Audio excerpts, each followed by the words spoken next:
Have you ever met someone who never judged anyone, no matter what they did? Imagine how different the world would be if we all saw people for who they truly are, instead of who we think they should be. This is the story of a monk who did exactly that, and how it changed everything around him. Renji pulled his cloak tighter against the cold mountain wind as he approached the monastery gates. He had traveled far, searching for answers, but as he stepped through the wooden entrance, he saw something that immediately made him stop. A thief, one Renji recognized from his own village, was seated inside the temple, calmly sipping tea. His hands, which once snatched coins from unsuspecting merchants, were now folded neatly in his lap, and beside him sat Master Kaito, pouring him another cup as if he were an honored guest. Renji's jaw clenched. How could this be? Stepping forward, he couldn't hold back his outrage. "Master, do you know who this man is?" he demanded. Master Kaito looked up, his expression calm. "Yes, he is our guest." Renji scoffed. "A guest? He's a thief. He has stolen from families, ruined lives, and you serve him tea." The monk simply nodded. "Everyone is thirsty, Renji, even those who steal." Renji felt his anger rising. If you don't judge him, how will he ever learn? Master Kaito smiled gently. "And what have your judgments changed?" Renji opened his mouth to respond, but nothing came. The thief said nothing either. He only looked down at his tea, silent. Master Kaito placed the teapot back on the table. "Stay here for a while, Renji. Watch, and perhaps you will see something you have never noticed before."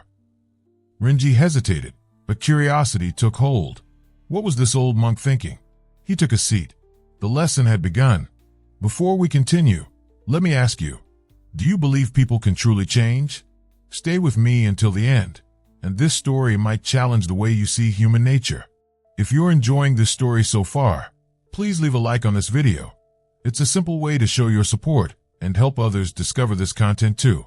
And if you're ready to explore more transformative stories like this, subscribe to the channel and activate the bell.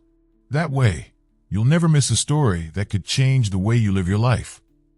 Renji remained seated, his arms crossed as he observed the temple's visitors. Each day, people came, merchants, beggars, farmers. But what disturbed him most was that Master Kaito treated them all the same. It didn't matter if they were honest or corrupt, peaceful or violent. He never turned anyone away. He never judged. One afternoon, Renji watched as a dishonest merchant arrived at the monastery. He was known for cheating his customers, selling rice mixed with stones, diluting oil to increase profits. And yet, here he was, kneeling before Master Kaito, receiving a bowl of warm soup. Renji's patience snapped. "Master, how can you welcome a man like this?" he asked. "He deceives people every day, and yet you offer him kindness." Master Kaito simply smiled, stirring his own soup. "Tell me, Renji, when you look at this man, what do you see?" "A liar," Renji answered without hesitation. "A fraud." The monk nodded. "And when he looks at himself, do you think he sees anything different?" Renji frowned. Master Kaito gestured toward the merchant. "He has spent his life hearing that he is a dishonest man. He has been judged by his customers, his rivals, even his own family. And so, he became what they saw in him." Renji scoffed. "And you think ignoring what he has done will change him?" The monk shook his head. "No, Renji, but seeing him differently might." Renji turned back toward the merchant. The man sat quietly, his hands wrapped around the warm bowl, staring at the steam rising from it. He looked small, as if, for the first time, he didn't know who he was. For the first time, Renji felt doubt creeping into his certainty.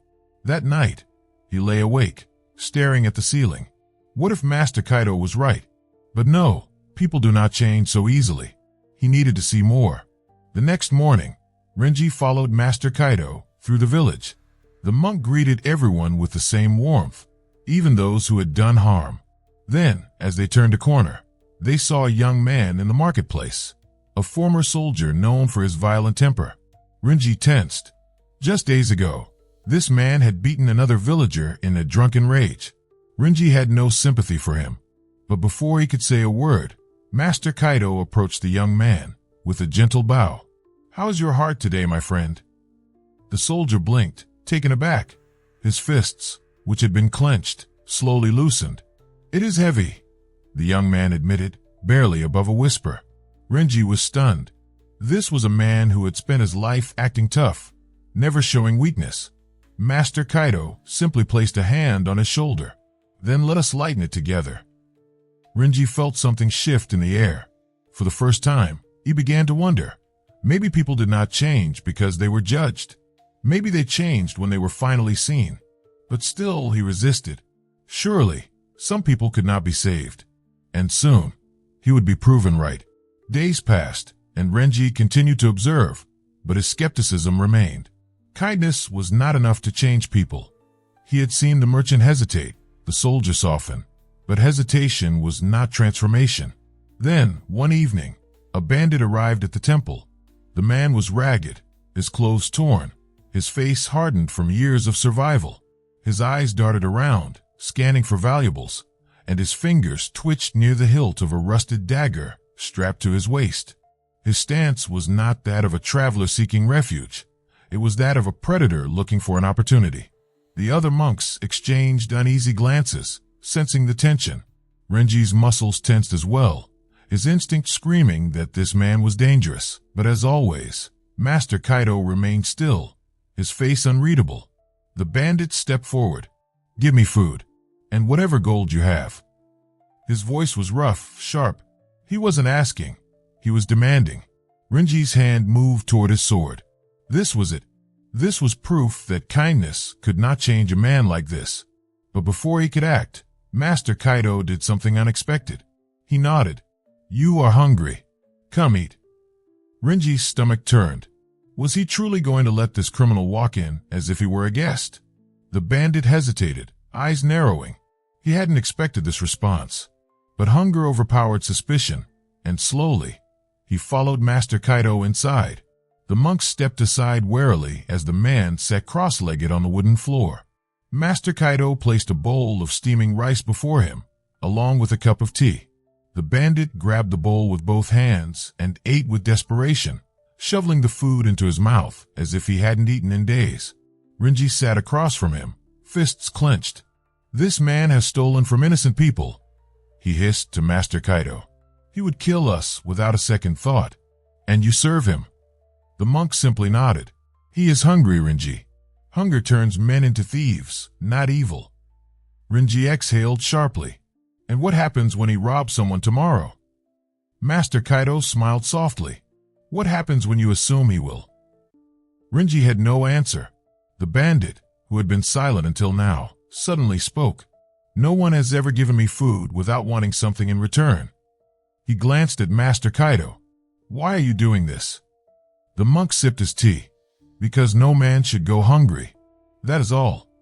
The bandit said nothing. He simply lowered his head, his expression unreadable. That night, the bandit stayed at the temple, sleeping near the entrance. Renji barely slept, his fingers resting near his sword. He did not trust this man. But when morning came, the bandit was gone. And so was nothing. Not a single item had been stolen. Renji stared at the empty spot where the man had slept, his mind spinning. Had the monk been right? Or had the bandit simply chosen a different target? Either way, something had shifted inside Renji. But the true test was still to come. The morning air was crisp as Renji stood at the temple's entrance, still staring at the empty space where the bandit had slept. He had been so certain the man would steal from them, but nothing was missing. Master Kaito stepped beside him, hands folded in his sleeves. "You look troubled." Renji turned to him, frustration tightening his jaw. "You were lucky. That doesn't mean he's changed." Master Kaito smiled. Perhaps not. Or perhaps, for the first time, he was seen as more than just a bandit.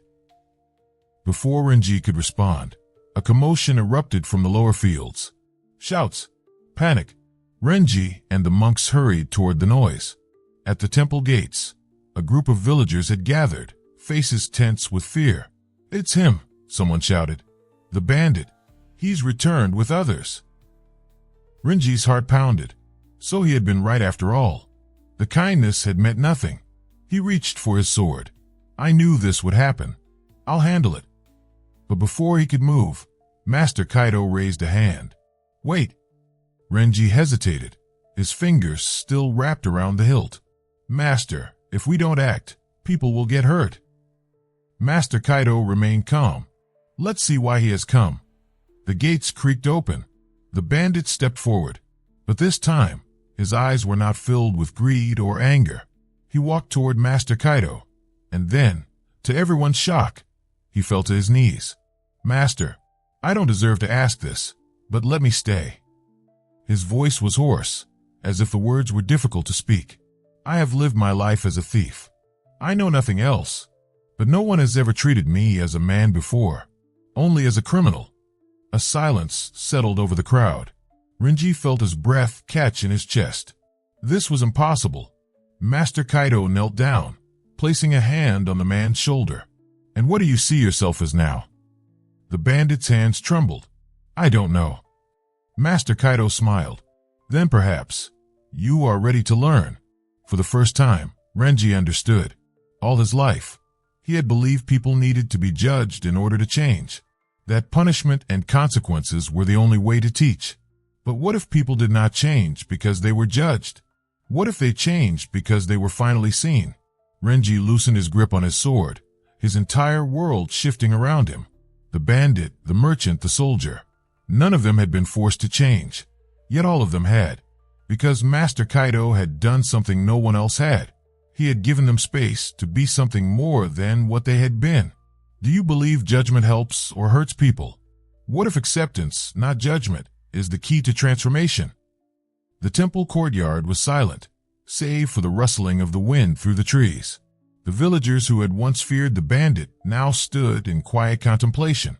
They had expected a fight, but instead, they had witnessed something far more powerful. Renji watched as Master Kaito helped the bandit to his feet.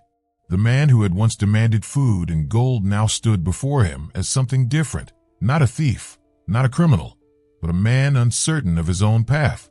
Stay, if you wish, Master Kaito said, not as a thief, not as a bandit, but as a man who seeks to understand himself. The bandit swallowed hard, nodding. The villagers, though hesitant, did not protest. They had seen the same transformation Renji had. As the crowd dispersed, Renji turned to Master Kaito, his mind still reeling from everything he had witnessed. You never doubted him, did you? Master Kaito shook his head. I did not know what he would choose, but I knew that if no one gave him a chance to change, he never would. Renji exhaled, staring at the temple grounds. For so long, he had believed that judgment was necessary, that people needed to be reminded of their wrongs in order to be better. But now he saw the truth. Judgment did not change people. Acceptance did. Master Kaito turned to him with a knowing smile. Do you still believe I am blind to who people are? Renji lowered his head, humbled. No, Master. I believe you see them more clearly than anyone ever could. As he walked through the temple gates, preparing to leave, he felt lighter than before. Not because he had abandoned his beliefs, but because he had found a new way to see. What's one moment in your life where you realized judgment wasn't helping, and acceptance made all the difference? Share your story in the comments. I'd love to hear your perspective. If this lesson resonated with you, if it inspired you to rethink the way you see others, consider leaving a like. It's a small gesture, but it helps this message reach others who might need it today. And if you're ready to explore more transformative stories like this, ones that challenge the way you see yourself and the world, subscribe to the channel and activate the bell. That way, you'll never miss a story that could change the way you live your life. Thank you for joining me on this journey today. Until next time, stay open-minded, stay compassionate, and remember, sometimes the greatest transformations begin with acceptance.